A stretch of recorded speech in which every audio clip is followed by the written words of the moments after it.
chamo sua atenção para esses números. Cerca de 275 milhões de pessoas usaram drogas no mundo no último ano. Mais de 36 milhões sofreram transtornos associados ao uso. Essa é uma informação do Relatório Mundial sobre Drogas 2021. O uso dessas substâncias na juventude torna a pessoa mais vulnerável à dependência na vida adulta. É que o cérebro permanece com receptores dessas químicas e também, pelo fato da adolescência, a gente sabe, quem foi adolescente, está me assistindo ou é adolescente, é uma fase que os hábitos são definidos e serão levados para o futuro. Mas como se livrar dessa dependência? Ou como evitar que o jovem entre nesse mundo das drogas? É o que vamos saber agora. Aqui no estúdio, eu estou com a advogada do direito da família que acompanha de perto a luta contra a dependência das drogas. A Verônica Andrade está aqui do meu lado. Seja muito bem-vinda. Boa noite, Verônica. Boa noite, Mariana. A gente estava conversando aqui no bastidor, né, Verônica? E aí a Verônica me contou, minha gente, que essa luta dela veio de uma questão pessoal. Como é que foi essa sua vivência? Perfeito, Mariana. É uma situação prática, mais do que a advocacia em si, mas nada melhor do que alguém que vivenciou um problema, uma questão prática pessoal e perdeu um ente querido para as drogas, combatendo a todo tempo, tentando acabar com a relação de dependência de alguma forma ou buscando os melhores caminhos para isso, mas entretanto é necessário uma vontade pessoal, é necessário reconhecer que é dependente químico. Não é um simples usuário, mas um dependente, porque esse é um problema de saúde pública, acima de tudo. Não é uma questão apenas jurídica, mas uma questão de saúde pública e que precisa de todo um aparato do Estado, da sociedade e de todos que puderem realmente aderir a essa luta. A gente percebe que os números mostram que na pandemia o uso aumentou.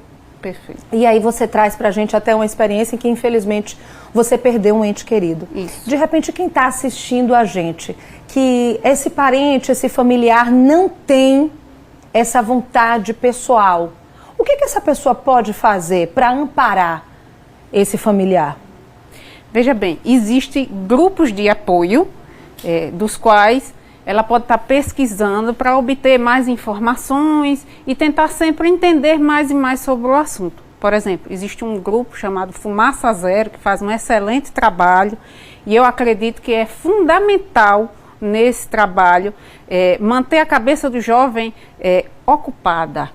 Existe uma gíria até do mundo que fala assim: o jovem no mundo neném. O que é esse jovem neném? É aquele que nem trabalha e nem estuda. Então, se você está com a mente vazia, você vai buscar outros aparatos. E que outros aparatos são esses? Infelizmente, muitas vezes caem no mundo da droga. E a gente sabe que esse, como você bem disse, é um problema de saúde pública. Então não é uma questão só da família, é uma questão do Estado, é uma questão da escola. Como é que cada um faz seu papel ou deve fazer o seu papel? Cada um deve fazer o seu papel, mas o Estado ele deve funcionar de maneira geral. Hoje existe uma questão, por exemplo, a internação compulsória. Internação compulsória ela não é uma coisa simples de ser feita, ela tem requisitos. A internação compulsória você precisa estar em situação de drogadição completa. Você é um usuário quanto mais, é aquele que usa diariamente, que usa constantemente e um alto índice e etc. O Estado, ele sozinho, ele não vai conseguir, pelo grande número, infelizmente, precisa do apoio de toda a sociedade, é fundamental. Porém, os papéis eles não podem se inverter, né? E o Estado ele deve flexibilizar essa, de que forma ele vai fornecer essa assistência para que não chegue no nível, infelizmente, da morte desses jovens, desses adolescentes, muitas vezes, que é o que acontece. Qual é o passo a passo para quem quer ajudar um parente que de repente não quer, como eu falei, a ajuda. Porque assim, sabe, Verônica, quando a pessoa quer ajuda, é muito mais fácil. Perfeito. Vai no lugar que você até estava me dizendo antes da gente entrar aqui, que tem Lagarto. Outros municípios também, mas em destaque, Lagarto, algumas fazendas. Tem aqui em Aracaju, na própria região ali do Mosqueiro, faz um trabalho importante e que podem estar procurando ajuda. Mas nesses casos, em especial, é necessária a vontade do dependente químico e que ele se reconheça um dependente químico. Ele não é um usuário, um simples usuário que ele pode largar a qualquer momento. E você, como advogada da família, com experiência nessa área, aí eu sei que é muito longo, né, é uma burocracia, mas se você pudesse orientar quem está nos assistindo aqui, qual o primeiro órgão que essa pessoa deve procurar para essa internação compulsória? Veja bem, como é uma questão muito peculiar e bastante complexa, eu acredito que inicialmente você deve procurar um apoio psicológico.